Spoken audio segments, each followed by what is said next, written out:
رمضان كريم رمضان كريم مبارك عليكم الشهر. جن جگہوں پر بہت زیادہ طویل دن ہوتے ہیں وہاں کیسے روزہ رکھا جائے؟ بعض علاقے ایسے ہیں جہاں پہ 20 گھنٹے کا دن ہے، 17 گھنٹے کا تو شاید ہمارا بھی روزہ میرا خیال ہے ہو جائے گا کم و بیش 16-17 کے لگ بھگ ہیں ہمارے بھی گھنٹے جو بن جائے گا آپ کے روزے کا ٹائم تقریباً سمجھیں. اب میں منٹوں کو چھوڑتے ہوئے حساب اگر آپ موٹا موٹا حساب کریں تو 5:30 بجے آپ کا 4:30 بجے آپ کی فجر ہو رہی ہے اور اللہ آپ کو نیکی دے مغرب کتنے بجے ہو رہی ہے؟ 7:30 بجے. تو کتنے ہو گئے؟ 15 گھنٹے تقریباً ہو رہے ہیں، 15 گھنٹے کے لگ بھگ. درست؟ حالانکہ یہ 15 گھنٹے کا روزہ آپ کا بھی ہے، لیکن بعض علاقے ایسے ہیں جہاں 20 گھنٹے کا روزہ ہے. رات صرف 4 گھنٹے کی ہے، 5 گھنٹے کی رات ہے، 19 گھنٹے کا روزہ ہے. اب یہاں پہ کیا کرے انسان اتنا لمبا روزہ؟ اس میں آپ کی خدمت میں عرض کروں، میں آپ کو ایک استفتاء ہے آغا سیستانی کا. ملاک ویسے تو ایک جیسا ہی ہے، یعنی اس میں آغا سیستانی ہوں یا آغا خوئی ہوں یا امام خمینی ہوں، جس سے بھی آپ پوچھیں گے تو وہ کہیں گے جواب ایسا ہی ہے ان کا. اس لیے مسئلہ تقریباً تینوں کا ایک جیسا ہی بن جائے گا. وہ میں آپ کو پڑھ کے سنا دیتا ہوں.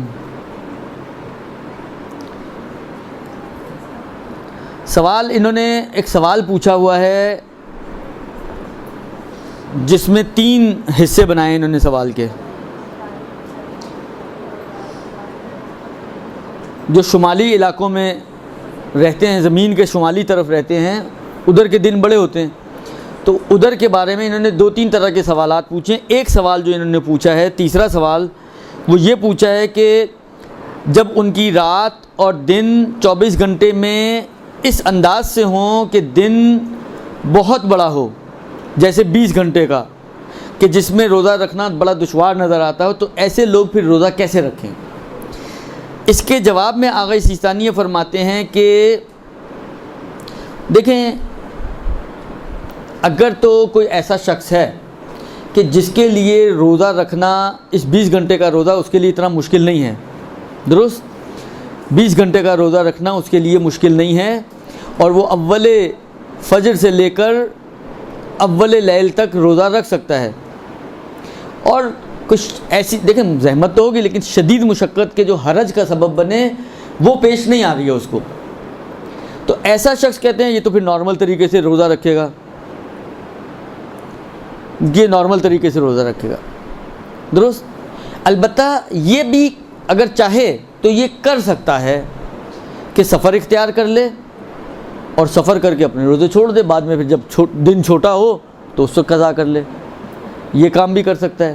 یہ کام بھی کر سکتا ہے کہ کسی چھوٹے دن والی جگہ پہ چلا جائے چھٹیوں میں اور وہاں جا کے اپنے روزوں کی قضا کر لے. تو یہ 2 آپشن اس کے پاس موجود ہے، یا روزہ رکھ لے وہی 20 گھنٹے کا، یا چاہے تو سفر اختیار کر لے اور سفر کر کے اپنا روزہ چھوڑ دے اور پھر بعد میں اس کی قضا کر لے. اب یہ بات آئیے میں ایک جملہ اور عرض کر دوں، ضمناً ایک مسئلہ اور عرض کر دوں. بہت سے لوگوں کے ذہنوں میں غلط فہمی ہے کہ روزہ چھوڑنے کے لیے سفر نہیں کیا جا سکتا.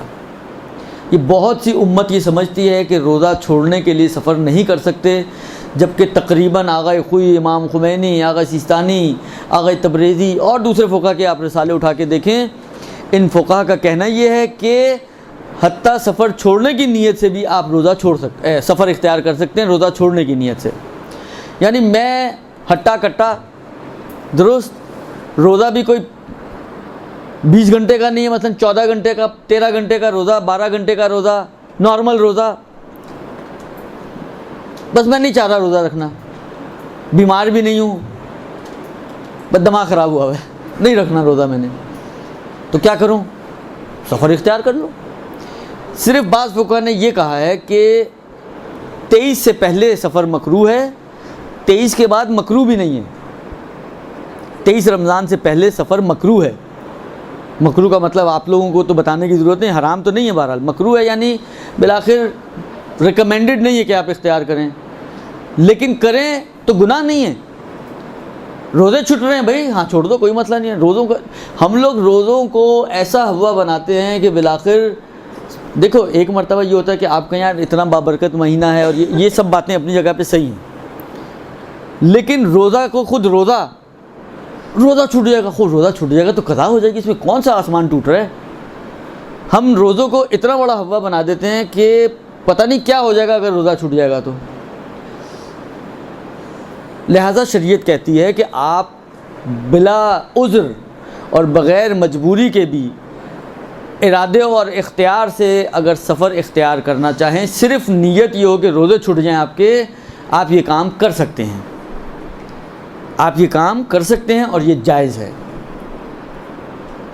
لہٰذا اس کے پاس انہوں نے خود آپشن دیا کہ یا روزہ رکھ لے، حالانکہ فرض انہوں نے یہ بتایا کہ اس کے لیے مشکل نہیں ہے، تو یہ یا روزہ رکھ لے یا سفر اختیار کر لے، اور بعد میں اس روزے کی، ہاں جو سفر کی وجہ سے چھٹیں گے یہ ضروری ہے کہ بعد میں ان کی قضا کر لیا جائے. یہ تو ہو گیا ایک صورت. دوسری صورت فرماتے ہیں کہ اگر اس کے لیے روزہ رکھنا آسان نہ ہو، یعنی بہت ہی مشکل ہے اس کے لیے، تو فرماتے ہیں کہ پھر یا تو یہ بھی سفر کر لے، ایک آپشن تو اس کے پاس بھی ہے، یہ بھی سفر کر لے. تو روزہ دیکھیں اس میں کوئی گناہ بھی نہیں ہے، روزہ چھٹ گیا، بغیر گناہ کے روزہ چھٹ گیا آپ کے لیے، اور بعد میں اس کی قضا کر لے. دوسرا آپشن اس کے لیے یہ ہے کہ یہ روزہ رکھ لے. فرض یہ ہے کہ بہت مشکل ہے اس کے لیے روزہ رکھنا، لیکن رکھ لے. جس مرحلے پر یہ مشکل کا سامنا ہو، مطلب اب اتنی پیاس لگ رہی ہے کہ اب اس سے برداشت نہیں ہو رہا، یا اتنی شدید اب بھوک کی کیفیت طاری ہو گئی کہ اب اس سے قابل برداشت نہیں رہی اس کے لیے، تو کہتے ہیں وہاں پر یہ روزہ کھول لے. اس روزے کی قضا اس کو کرنی پڑے گی، اور جب روزہ کھولے گا تو صرف اتنے غذا اور کھانے اور پینے پر اکتفا کرے احتیاط کی بنا پر کہ جس سے اس کی مشکل ٹل جائے. جو بھوک اور پیاس کی شدت تھی جس کی وجہ سے یہ اپنے آپ کو پریشان سمجھ رہا تھا، اس کی یہ پریشانی وقتی طور پر ٹل جائے. اتنا کھانا یا پینا اس کو پھر اجازت مل جائے گی. البتہ اس کھانے اور پینے سے روزہ باطل ہو جائے گا ہاں، لیکن گنہگار نہیں ہوگا یہ شخص، اس لیے کہ مشکل میں پھنسنے کے بعد یہ کھول رہا ہے.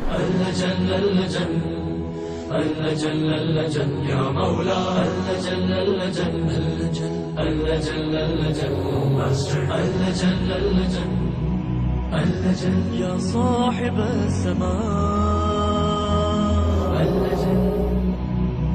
اللجن